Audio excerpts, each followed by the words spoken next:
John, I've just had some good news. Susan has had her baby. Do you know when she had it? Yesterday, the 10th of August. Oh, my father was born on August the 10th. Give me the details and I'll make a note for everyone at work. Okay. Well, was it a boy or a girl? It's a boy.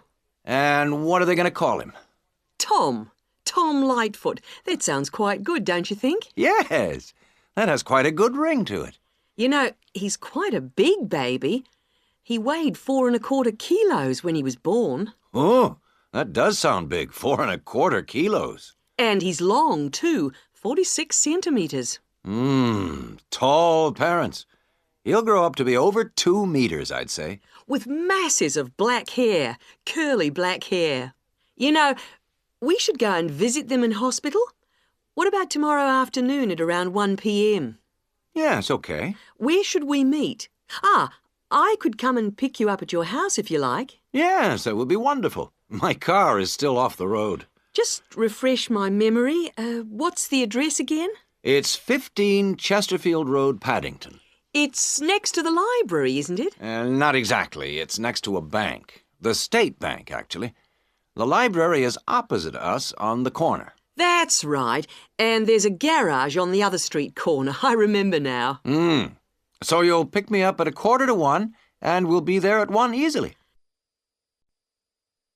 Now, what should we take? We must take them something. I always think flowers are good to take to someone in hospital, don't you? Well, not really.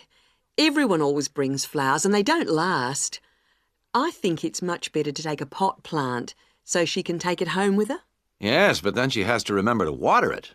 And what about a big box of chocolates? OK. Chocolate sounds fine.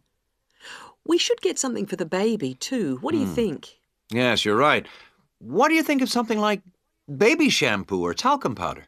Or we could get a little hat or something like that. We don't know the size or the right colour, do we?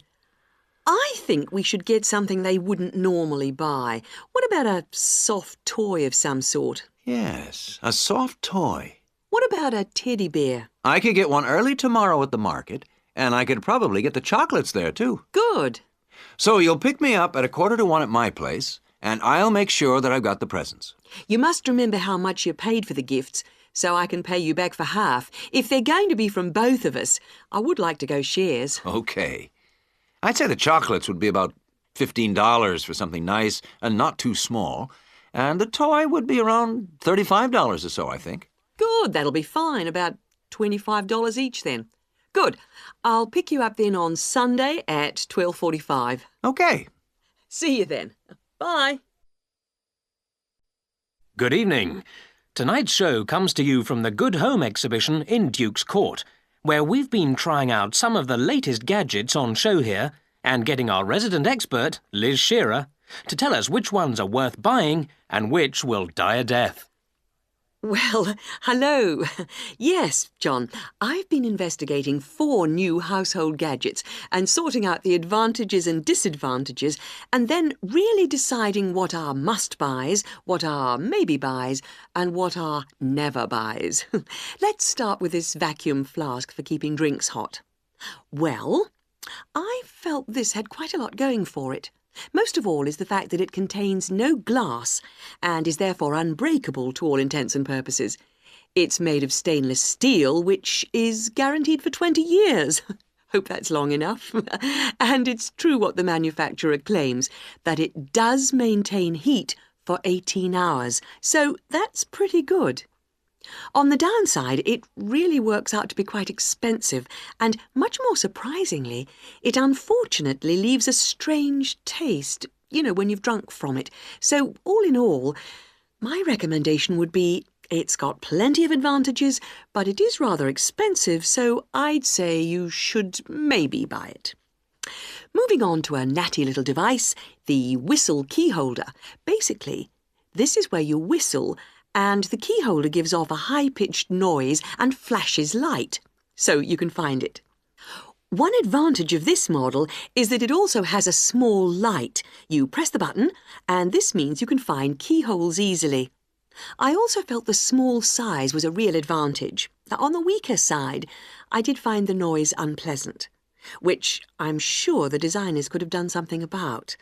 And I found that it didn't work through metal, so it's mainly useful for finding in coat pockets, cushions, etc. But taken as a whole, I thought it was a masterpiece of design and would highly recommend it. The third gizmo is called the Army Flashlight because it was developed initially for military use. It works by squeezing the handle to generate the power.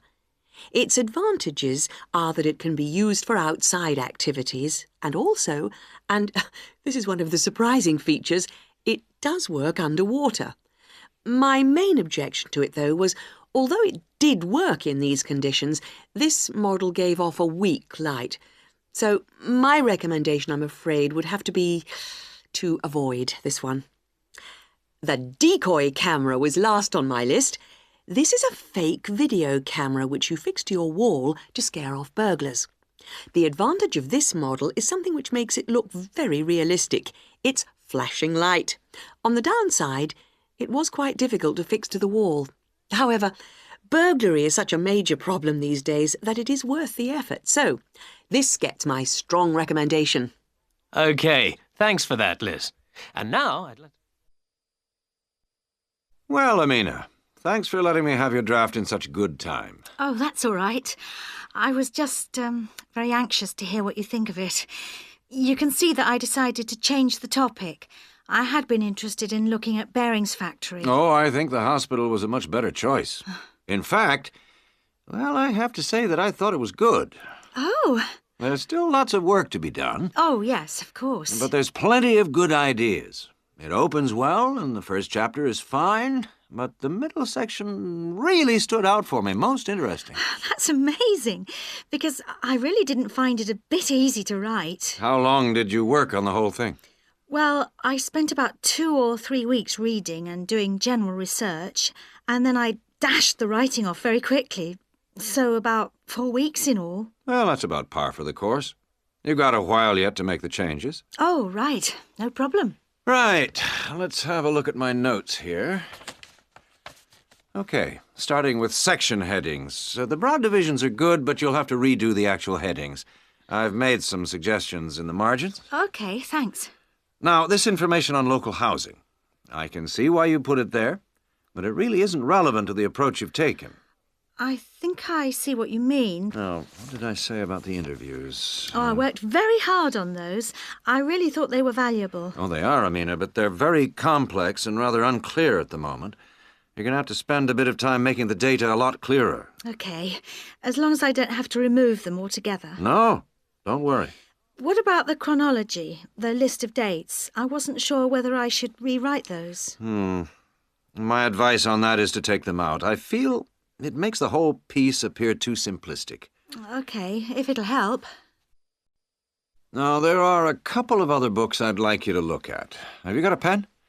Right. Approaches to Local History by John Mervis. Right. And then I think you need to think about ways of representing interview data. Have a look at Sight and Sound by Kate Oakwell. Sight and Sound. And you know I'm going away on holiday next week. Yes. So when you've made the changes, I suggest you show the work to your support tutor. Support tutor. Right. Then you do the proofreading. Proofreading. When by, do you think? I'd aim for the 29th of June. And after that, you should get it laser printed. But be careful, because the computer center closes on the 10th of July. And then I hand it in to... Oh, the faculty office, as usual. OK, that's fine. I think I'm all set now. Thanks very much for all your help. A pleasure. See you when I get back. Yep. Thanks, Dr. Bryson. Bye. Bye. Good afternoon. I'm Paula Bundle, and I am giving you the lectures on environmental noise this term. Today, we're going to look into the effects of noise on a planned housing estate in a particularly difficult part of the new Manchester Park area. This site is not as bad as some I have researched in the past. The Blacktown Airport is closed from 6 p.m. to 7 a.m, and this is a great advantage to the site. The only noise after dark is from the highway, and the traffic is somewhat reduced between 7:30 p.m. and 5:30 a.m. So the people most affected by the noise will be, I expect, housewives. By the time most of the students and workers have arrived back home in the evening during the week, the noise will have abated to a fairly large extent. The weekends are still a problem, of course, but the traffic is certainly reduced on Saturdays to a large extent, and even more so on Sundays. Of course, modifications to houses will be necessary at a site like this, and they come at a significant cost to the developer and home buyer. The modifications I'm about to outline will add about $25,000 to the price of a newly built house. That will still mean a cheaper house than in a less noisy and more desirable area. A bit of background would not go astray. I understand that you are all familiar with the proposed development site at Manchester Park. It's a particularly difficult one in terms of noise, with the highway along the eastern perimeter and the Blacktown Airport not 3 kilometres away to the north. Of course, those nearest the highway will be the worst hit, with heavy traffic noise as well as the noise from the light planes overhead. As you all know, the normal noise threshold for private housing is 55 decibels. At this site, the levels have been recorded as high as 67 decibels. The construction of the houses has to be somewhat modified from houses in most areas. In the houses on the highway and in the noisiest areas of this site, there will be a need for specialised double glazing, and special acoustic seals will have to be fitted to the doors. All exterior doors in this especially noisy pocket will have to be solid core wood doors with hinges. Every house built on this site, not just those adjacent to the highway or nearest to the airport, will require high-density insulation materials in the roof. Not only will all the roofs need insulating, the exterior walls will be required to be double brick. All ceilings will require double-thickness plasterboard to be used in the construction. In the noisiest areas, mechanical ventilation will have to be installed in the exterior walls. In those areas with sealed windows, it will be necessary to fit fans with absorbers to cut out the noise in those particular houses. Air conditioning units could also be fitted in the ceilings of such houses, but this is substantially more expensive than fans and may not be needed on this site. Coming back now to the double glazing I mentioned before, specialised double glazing requires a larger air gap between the inner and outer glass than normal double glazing. The gap must be at least 7 centimetres. The thickness of the glass is also a factor, 8 millimetres on the outside and 6 on the inside pane. It's essential that the glass be thicker on the outside than on the inside, and that the gap between the panes of glass be a minimum of 7 centimetres. Obviously, the noise factor will have to be taken into consideration with the layout of the houses. Living areas will have to be designed at the back of the houses, away from the highway.